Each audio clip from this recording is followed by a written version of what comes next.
Saúde, estamos de volta, estamos falando do açúcar camuflado, o programa está ótimo.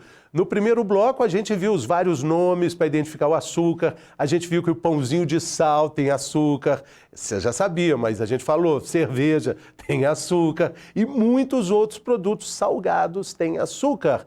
E agora a gente continua falando, mas falando também das consequências de uma dieta com excesso e as formas de colocar o organismo na linha. Nós temos agora a presença, satisfação de receber aqui a doutora Eliana Teixeira, nutróloga, endocrinologista, especialista no assunto, sempre muito bem-vinda aqui, uma querida aqui do nosso Saúde e Bem-Estar. Bem-vinda, doutora, tudo bem? Obrigada, bom dia. Bom dia. Bom dia, boa tarde, boa noite. Porque a gente está no universo da internet e aqui também pela net, mas temos ciclos de dia, noite. Tá certo.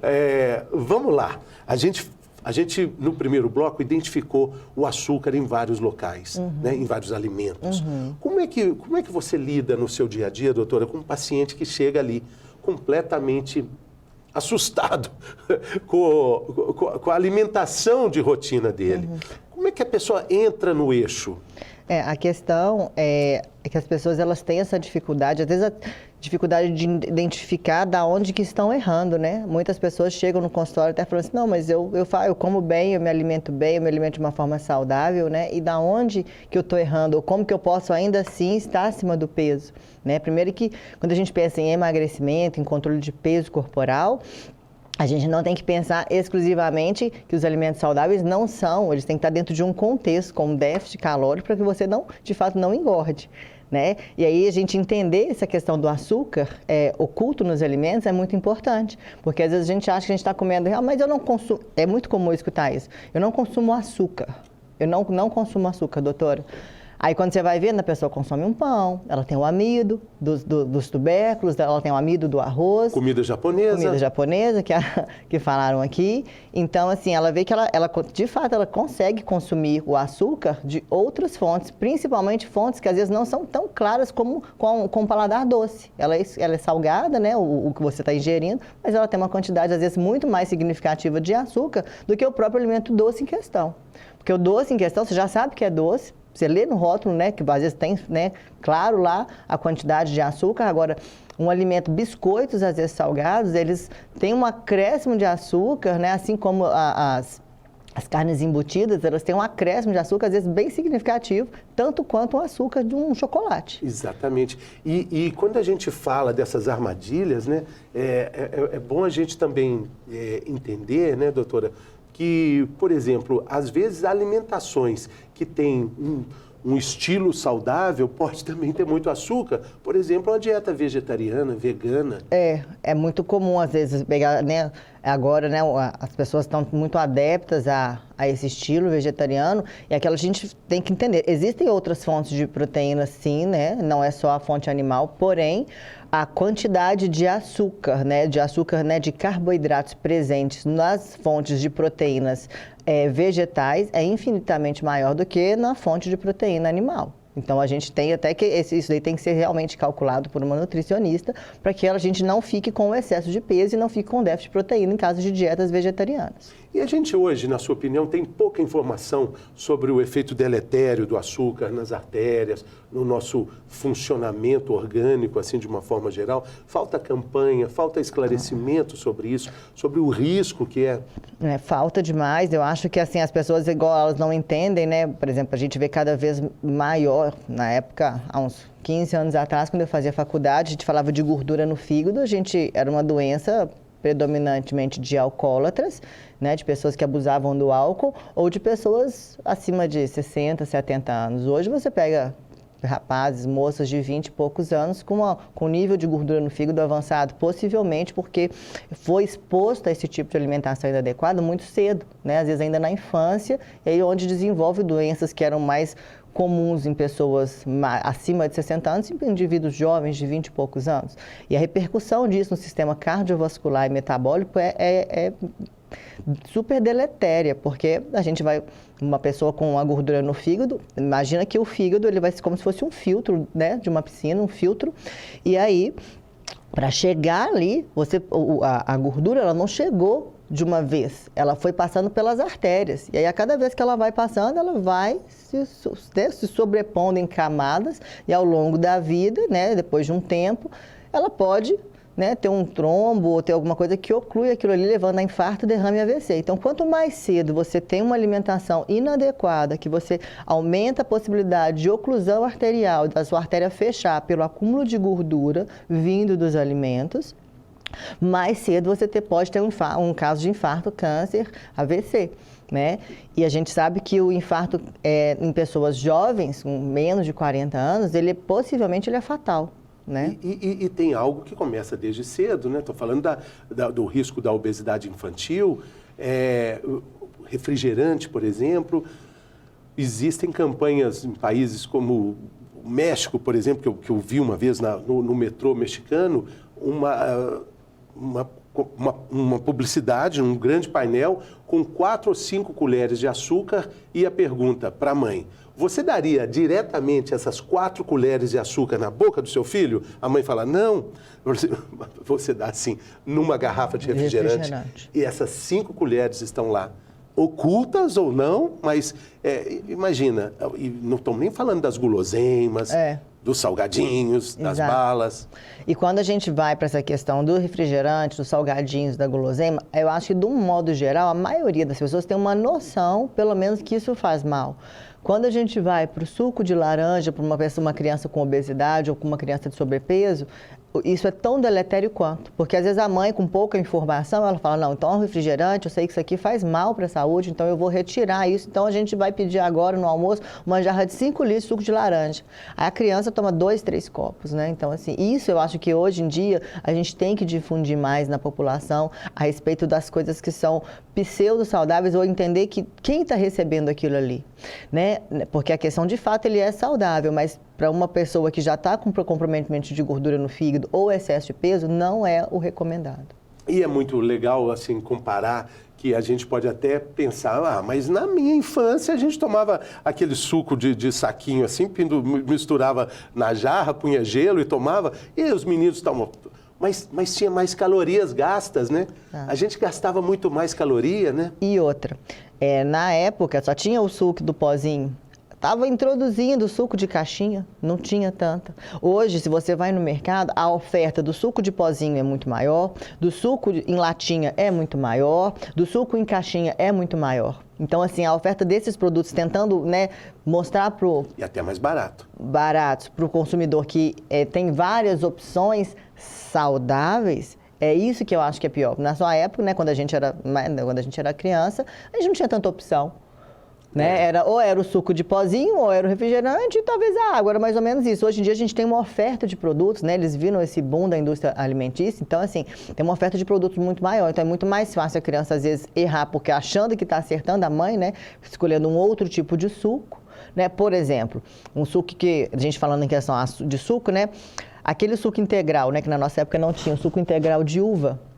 Ele que é saudável, ele é natural, de fato, né? Lendo os ingredientes, a maioria tem uma qualidade boa, porém, dependendo de quem for receber, vai ter um impacto negativo no corpo daquela pessoa, né? Se a gente estiver falando de pessoas que têm alterações como resistência insulínica, diabetes, obesidade, né? Que pessoas que precisam controlar peso, não é o mais recomendado. E aí a gente tem que falar também da ameaça da diabetes, né? Silenciosa, perigosa, tanto com um número absurdo de pessoas que sabem e não tratam, vão empurrando para debaixo do tapete, ou que sabem e tratam, mas o que é mais perigoso, um volume imenso de pessoas não sabe ainda que tem diabetes.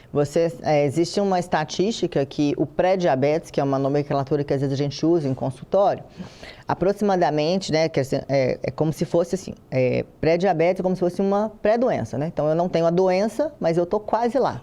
A luz amarela está lá. Porém, a gente sabe que aproximadamente 30% das pessoas que têm pré-diabetes, elas já têm alterações renais, elas já têm alterações em retina, visuais.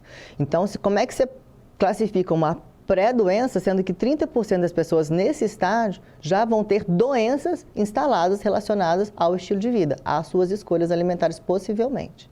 Entende? Então, assim, aquela questão de falar que um pré-diabetes te deixar... Se isso é para deixar a pessoa mais confortável, não fique. Porque aproximadamente 30% das pessoas que têm pré-diabetes, elas já têm alterações de retina, já têm alteração renal, comprometendo o funcionamento desses órgãos. E dentro de uma área de trabalho da doutora, com relação à medicina ortomolecular, como é que isso é encarado? Como é que pode ser feito um trabalho de reeducação, como eu disse, né, de colocação de volta aos trilhos? Sim, a gente faz, né, a gente faz os exames e a gente olha minuciosamente aquele indivíduo, não só olhando, por exemplo, a glicose em jejum. A gente sabe que olhar uma glicemia em jejum, ela traz praticamente nenhuma ou pouquíssima informação nos dias atuais, né? Então, só vamos esclarecer que isso é muito interessante.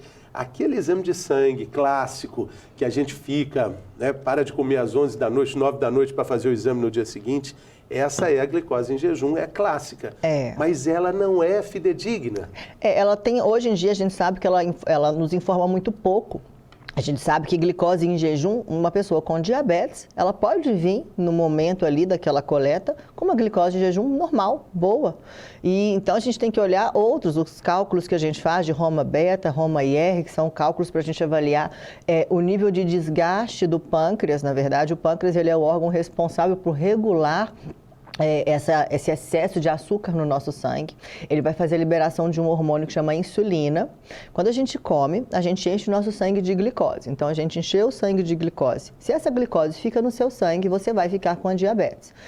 Então, você faz uma sinalização no seu cérebro que manda um recadinho para o seu pâncreas e fala assim, tem excesso de glicose nesse sangue. O pâncreas fala assim, deixa comigo que eu resolvo. Ele vai lá numa célula que chama célula beta e fala assim, tem excesso de glicose no sangue, libere insulina. E ela vai liberar um hormônio. Todos os nossos hormônios, para funcionar, eles funcionam como se fosse chave e fechadura. Então, você teria a glicose aqui, você vem a insulina, pega essa glicose e coloca essa glicose dentro da célula, como se você tivesse uma porta. Só que de tanto você comer errado, você tem esse excesso de glicose no seu sangue, consequentemente, você vai ter um excesso de produção de insulina para pegar esse excesso de glicose e jogar para dentro da célula. Chega uma hora que de tanto você abrir a porta, abre e fecha essa porta da célula, a sua célula fala e fala assim, eu cansei disso aqui. Você me cansou, ela fecha essa porta, gerando uma resistência. Então, ela trava a entrada da molécula de insulina com a glicose para dentro da célula. É onde a gente começa a ter a resistência insulínica. A gente tem essa inibição desse influxo de glicose de fora para dentro da célula. Aí o que acontece? Nessa fase de resistência à insulina, quais são os sinais que o corpo dá? Infelizmente, normalmente não dão sinais nesse momento. As pessoas, elas estão bem, às vezes estão até num sobrepeso, não tem às vezes nenhum nível de obesidade, uma gordura no fígado, às vezes, significativa, tá? A resistência insulínica a gente medica, a gente identifica especificamente nos exames, né? E a gente conversando com as pessoas, né, na consulta médica, a gente consegue, pelo tipo de alimentação, já imaginar que ela possa ter algum tipo de resistência. Então, traiçoeira, a diabetes que está acontecendo algo muito importante e não tem nenhum aviso de que está... Um aviso seria a gente dosar esse exame de sangue de insulina e ver se a gente tem que ter uma glicose baixa às custas de uma insulina baixa. Se a gente tem uma glicose baixa às custas de uma insulina alta, isso está acontecendo uma sobrecarga pancreática para dar conta daquele tanto de glicose vinda da alimentação. Então, como compensação, o seu pâncreas aumenta a produção de insulina subindo esse exame no seu sangue. Muito bem. Você estava falando, eu só fiz esse parênteses para dizer que é algo grave, a chavinha não entra, a porta não abre, começa a resistência à insulina, sintoma praticamente zero e a evolução da doença segue. Ela é progressiva, ela é progressiva, de longa data.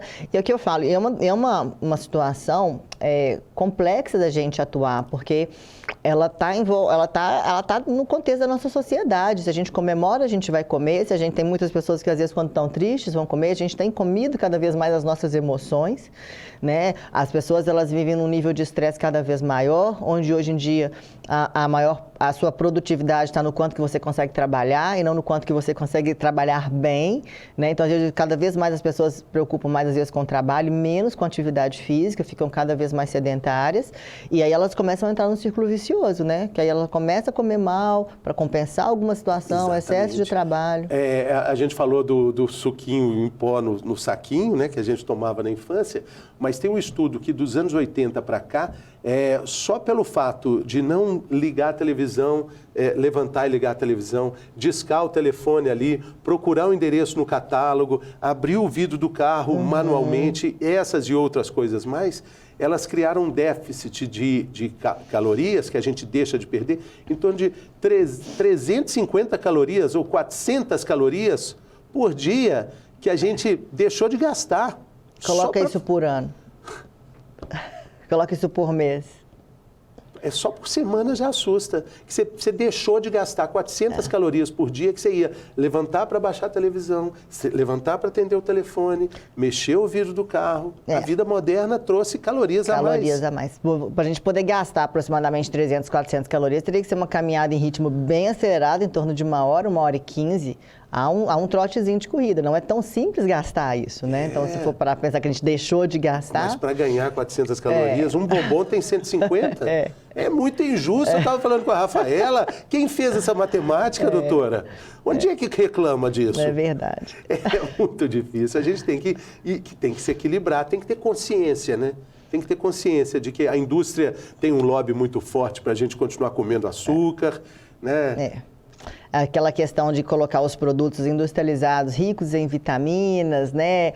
Ou até mesmo escrito zero açúcar, por incrível que pareça, alimentos escritos no rótulo zero açúcar, quando a gente vai ler os ingredientes, tem lá às vezes maltodextrina, que são nomes de açúcar, inclusive produtos feitos para diabéticos. Isso é realmente bem sério. A gente falou no primeiro bloco com a Rafaela dos nomes camuflados, né? Os nomes que o açúcar usa para te enganar lá no rótulo. Estamos descobrindo mais alguns e até de um alerta importante. Está escrito zero açúcar. Mas ele tem, né, açúcar na sua composição. Às vezes amido invertido, qualquer tipo de xarope, vocês citaram aqui, né? Tem os açúcares naturais, que é o mel, o melaço, o caldo da cana, né? O xarope de caldo de cana, que dá uma sensação, não, isso aqui é açúcar demerara, açúcar de coco, açúcar de beterraba, é tudo açúcar. Para o final das contas, o que a gente quer, né, quando a gente precisa restringir o açúcar, não faz diferença de onde veio, qual fonte é. E como você falou, o mascavo, o açúcar de beterraba, eles minimizam, assim, eles dão uma aliviada, igual o sal também, né? Sal de iodo, sal marinho. A questão é que eles têm mais vitaminas e mais minerais. Porém, o impacto que a gente vê é a mesma coisa. Açúcar de coco para açúcar comum, para açúcar de mesa, para sacarina, é a mesma coisa. Porém, ele tem um pouquinho mais de vitamina e mineral. Contudo, a gente não tem que retirar a vitamina e mineral do açúcar. A gente vai retirar isso de outros alimentos, né? Não desse tipo de alimento. Para o impacto a nível de saúde, a nível de doenças metabólicas relacionadas a isso, não faz diferença. No primeiro bloco, a Rafaela falou sobre o cafezinho sem açúcar.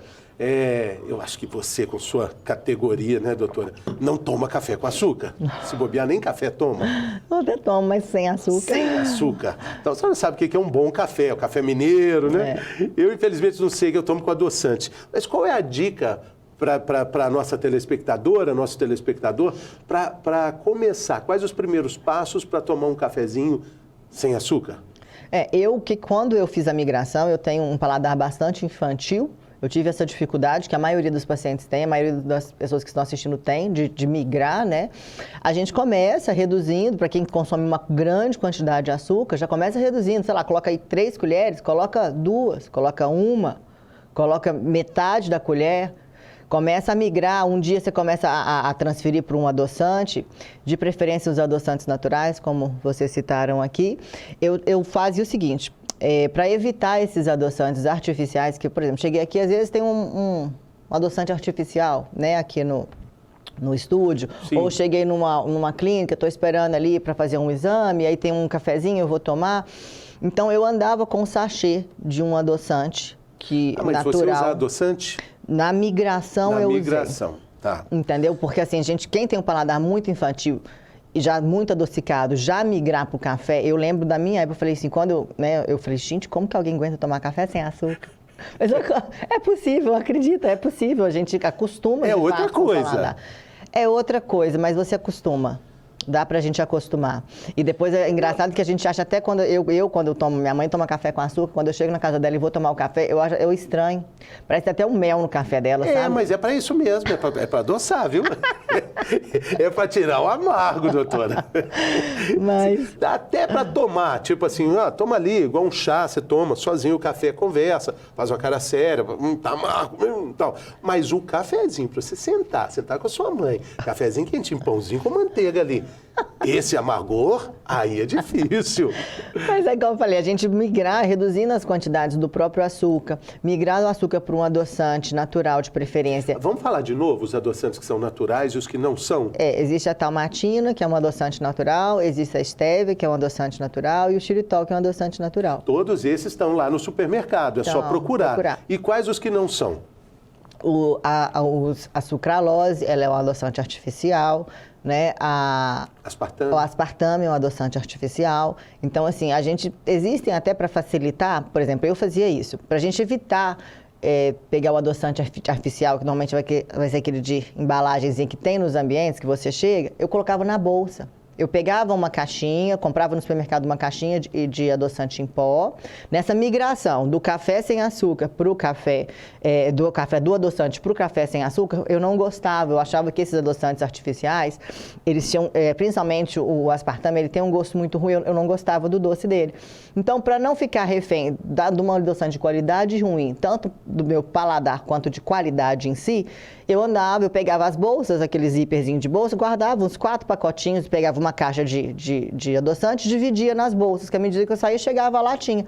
Aconteceu que foi muito natural, e eu vejo isso nos pacientes também, a migração. O dia que aconteceu, eu cheguei aqui, meu adoçante acabou.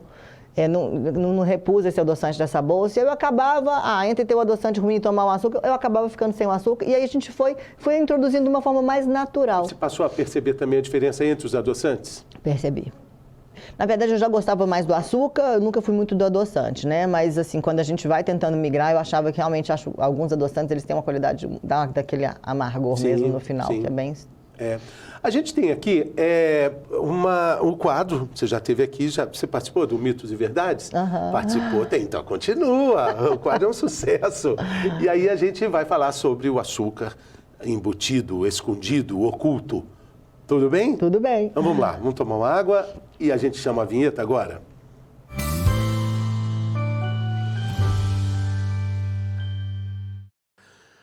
Estamos com a doutora Eliana Teixeira, ela é nutróloga, ela é endocrinologista, ela é mineira de Belo Horizonte? Belo Horizonte. Maravilha! E a gente vai falar sobre o açúcar escondido nos alimentos de todo dia, mitos e verdades. A primeira questão, doutora, é essa. Comer muito açúcar em alguma refeição pode causar diabetes? Mito ou verdade? Em uma única refeição isolada, é mito. Né? Pensando numa pessoa saudável alimentando, é mito. Pensando numa pessoa que já tem um quadro de obesidade, alguma doença, né, alguma esteatose, gordura no fígado, aí vai ser maléfico. Então, assim, é mito e verdade, depende de quem está consumindo a refeição. E entendendo que uma refeição, por mais que a gente entenda a refeição como salgada, ela pode ter vários elementos aí ligados ao açúcar, exatamente. Né? A gente falou do arroz, Os tubérculos, né? Principalmente os de baixo da terra, né? As batatas, tem uma concentração de amido aumentada. Batata também, beterraba. Olha, gente. Não para deixar de consumir, porque aí sim a gente está consumindo fibra da gente, né? E dentro de um contexto. Ninguém come só um quilo de beterraba numa sentada, um prato de beterraba. Ele vai estar dentro de uma composição alimentar. Mas a batata pode comer, batata frita, purê. Aliás, é purê ou pirê? Purê. Purê. Pirê? Pirê de peixe, né? Aquele pirê, aquele caldo. Pirê, né? É purê. O pirê do Michael Jackson, né? Pirê. Mas, enfim, a gente tem que ter cuidado com a batata. Batata tem amido, a gente come o purê, come a batata frita, e acha que a batata é boazinha. Só que dentro de um contexto, né? Você está comendo um purê ali com uma carne, aí já dá uma atenuada, porque ele vai dar uma saciedade um pouco maior, vai reduzir a carga glicêmica do alimento. Então, assim, depende do contexto. Agora, de fato, pensar numa batata chips, numa batata frita, aí isolada, né, só elas como fonte única de de alimentação ali naquela refeição, aí sim a gente tem que tomar um pouco de cuidado com o excesso. A batatinha frita, o salgadinho de batata frita tem açúcar também? No amido? Tem o amido. Tá vendo, gente? Ninguém é bobo nesse mundo, né? Quando a gente procura o açúcar, quem procura acha. A outra questão é essa: qualquer idade pode ter doenças relacionadas ao consumo exagerado, ao consumo fora do recomendado de açúcar. Mito ou verdade? É uma verdade. Qualquer pessoa pode ter sim, porém, são doenças que normalmente requerem um tempo de exposição. Pensando em eventualmente, né, refeições isoladas, dentro de um contexto saudável, pouco provável, mas uma pessoa que frequentemente é exposta a esse tipo de alimentação, sim, possivelmente vai, depois de um tempo, desenvolver algum tipo de doença relacionada a isso. Porque essa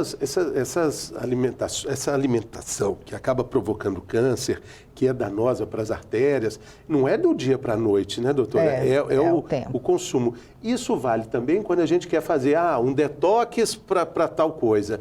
Também não é do dia para a noite? Exatamente, né? exatamente. A gente não engorda do dia para a noite, mas quer emagrecer do dia para a noite, né? Fazendo mágica, né?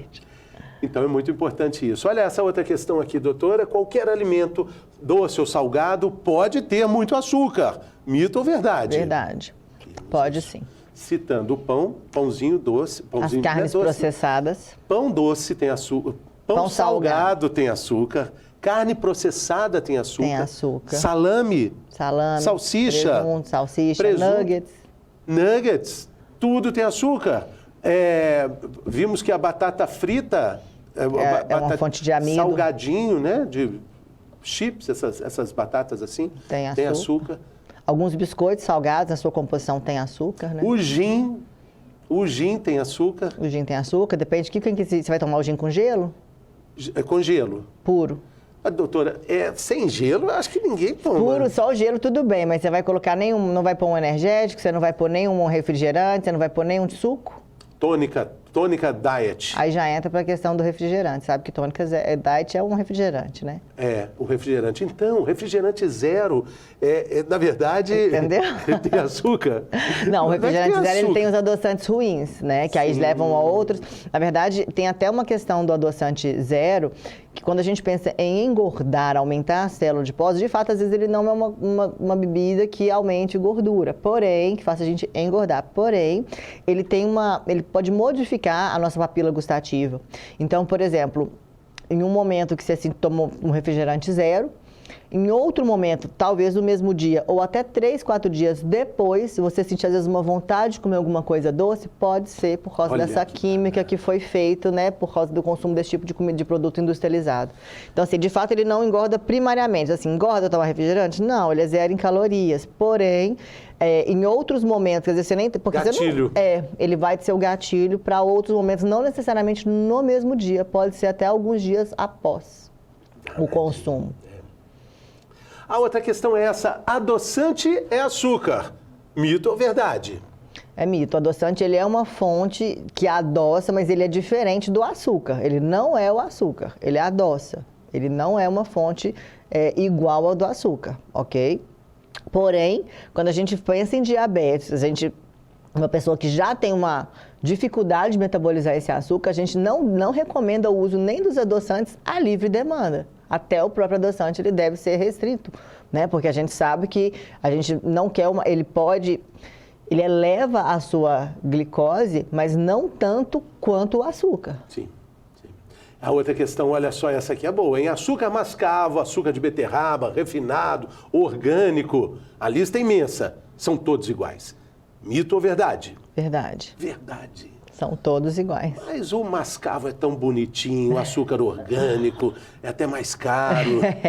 É o que a gente falou. Ele realmente tem um pouco mais de vitaminas e minerais, mas a gente não deve procurar vitamina e mineral em fonte de açúcar, né? A gente vai procurar em outras fontes alimentares. Então, assim, para o impacto do açúcar é tudo igual. O que ele entrega de bom não está fazendo muita diferença. Faz a menor diferença. Não invalida o que ele entrega de ruim. O que ele entrega de ruim continua sendo a mesma coisa. A outra questão é obrigatório enumerar o tipo de açúcar presente em qualquer alimento. Mito ou verdade? Se é obrigatório? Seria, a frase seria, existe uma lei que determina isso. Na verdade, é complicado isso, que existir até existe, porém, existe uma concentração mínima que você, às vezes, não precisaria alegar, né? Igual eu te falei, a gente observa, inclusive, em produtos que são vendidos para diabéticos. Você falou isso, né? Que tem lá a maltodextrose, né? A maltodextrina, que são os principais açúcares utilizados nesses compostos lácteos. Normalmente é composto lácteo, né? Que a gente vê algum tipo de bebida e tal, que pode ser para diabetes. Eu acho também que a gente precisa citar, como a Rafaela falou no primeiro bloco, né? A barrinha de cereal, coitadinha, tão bonitinha. Granola. Granola. Aquela crocância da granola que você, quando você mastiga, ela possivelmente ali é algum tipo de xarope, algum tipo de açúcar que eles derreteram, né, e fritaram, né, no próprio açúcar. Aí ela fica aquela crocância, é um açúcar. Açaí, então, nem vou falar. Açaí. Mas o açaí paraense... mas ele não é doce, né? Não é doce. No Pará se come açaí com arroz, feijão ali. Aí sim, que ele tem um potencial antioxidante muito bom. Dentro desse contexto, sim. Mas esse aí, a barca do açaí, vende lá em Guarapari. O açaí vem acompanhado, vem sorvete. Xarope de Guaraná, né? Aí é bomba calórica. Bomba calórica.